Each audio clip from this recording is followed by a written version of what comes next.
All right, folks, welcome to today's episode extra. Thanks so much for sticking around and joining our conversation. I'm very excited to have with us Susana Ansley-Gutierrez, who has graciously agreed to stick around and have a longer conversation with us. So, Susana, thank you for joining us. Thank you. Yeah. Now, Susana is, of course, the principal of the Santee Education Complex. So, Susana, for our viewers who are outside of Los Angeles or maybe who are just not familiar with the school, tell us, what do people need to know about the Santee Education Complex? Tell us about the good news at Santee. Yeah.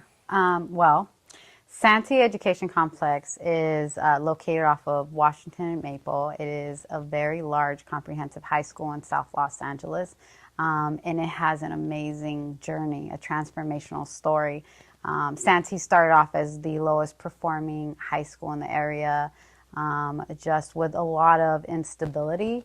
And now it is above district and state averages in English language arts. We have had continuous improvement in math and in all areas. We have more than doubled our graduation rates. We have more and more students, above 50% of students, going to four-year universities. We just had a student actually accepted yesterday to Stanford. And most importantly, Santee is just an amazing place to be. I can't describe the feeling, but you know, there's just so much pride. And our kids are absolutely amazing. Our community is amazing.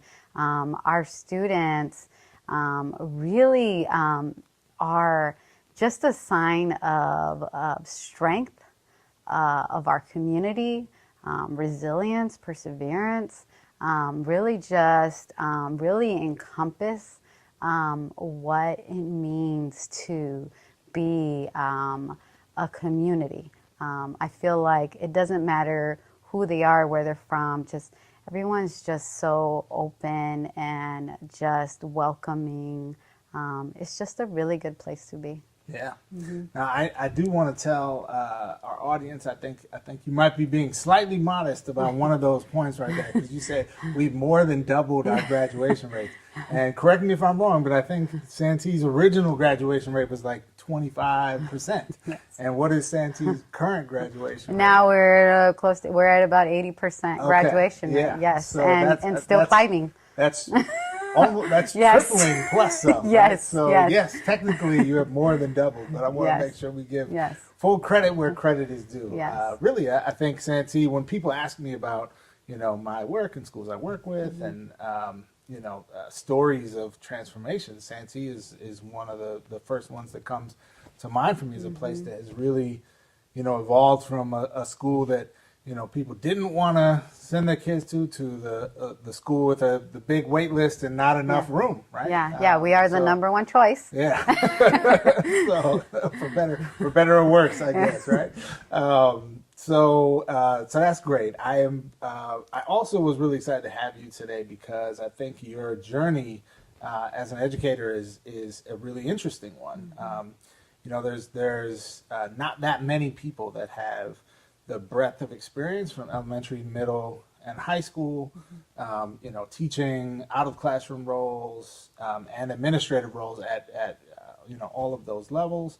And really having the kind of like broad perspective on school life across the system. So I'd love to hear from you. Like, how's the work similar? How's the work different? Yeah. From the little guys in elementary to the big ones in high school. Well, I mean, I feel like the vision is the same.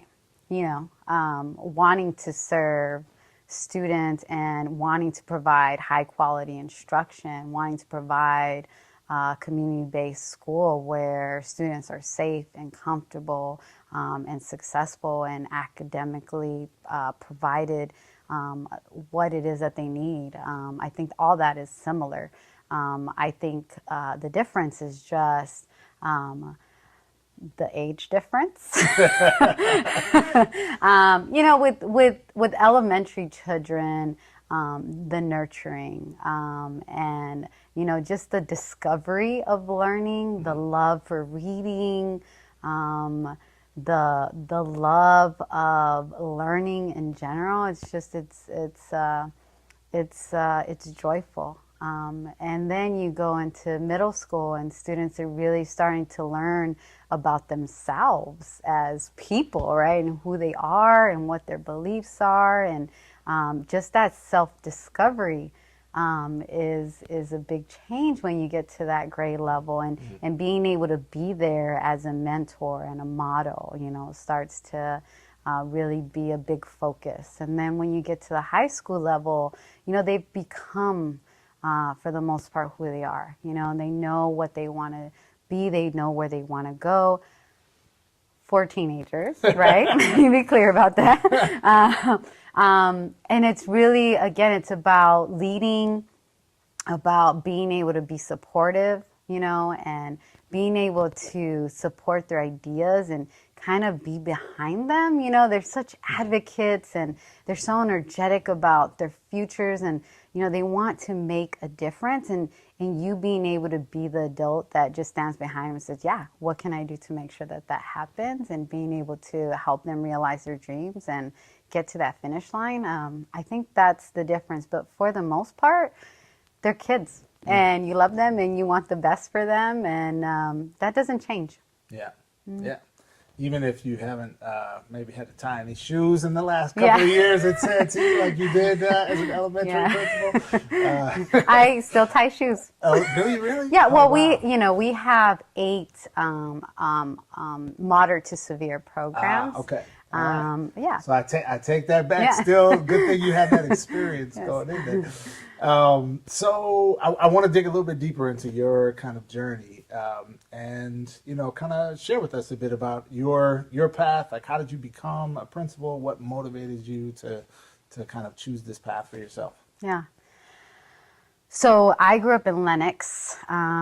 If you don't know where Lenox is, it's right by Inglewood. A lot of times I have to say Inglewood because no one knows Lenox is such a super small town within by Inglewood and Hawthorne. And my parents came from Mexico, so I was first generation American, and I'm the youngest of 6 children. And none of my siblings had gone to college and graduated from college. And so just the journey was really difficult, just trying to kind of maneuver your way through school, even from elementary to high school. Just it wasn't, the path wasn't laid out for me. And so having to be the first and really push through that glass ceiling was what kind of empowered me. Along the way, I had amazing educators who just really believed in me, and at the same time had educators who didn't and had very low expectations. And so I got to kind of see both types of educators, and it really actually just lit a fire under me to want to be more for our kids and for people like me. So that really did it. And then when I went to college, I ended up going to college in Iowa. Yeah. So you can imagine the culture shock. And I just remember wanting to come back and serve my community. And so I did. The first school that I taught at was at Lusinger, which is where I graduated from. And it just really kind of re-engaged me in wanting to do more for our kids and for our community. And it really put me on the path that I'm on. Yeah. Yeah. I can imagine that, that path being one that many of your students are, are walking for themselves, being potentially the first, to graduate high school or attend college or graduate from college in their families, and the power of being able to look at the principal's office and see like a person who walked that path. Yeah. That's powerful. So what advice might you give to people who are, thinking about becoming principals, whether they're, teachers or other folks in education who are thinking about it, or even, young folks who are Yeah. thinking maybe someday I want to do that? What would you say? Well, I definitely would encourage people to pursue school administration.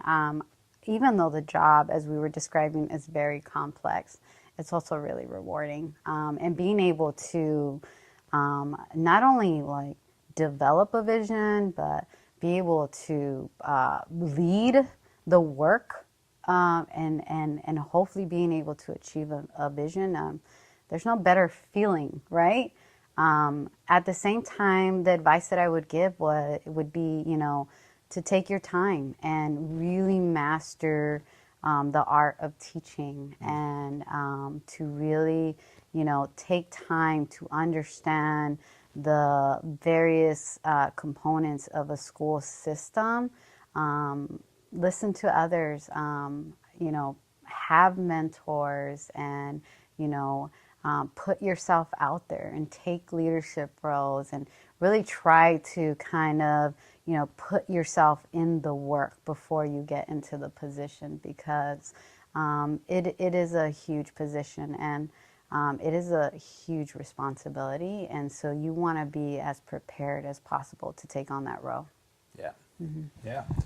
So last question for you, and I think you alluded to some of this before, but I'd love to maybe just hear about an interesting or inspiring story from your school, from Santee, that maybe you'd want to share with our audience. Yeah. Wow. There's just so many.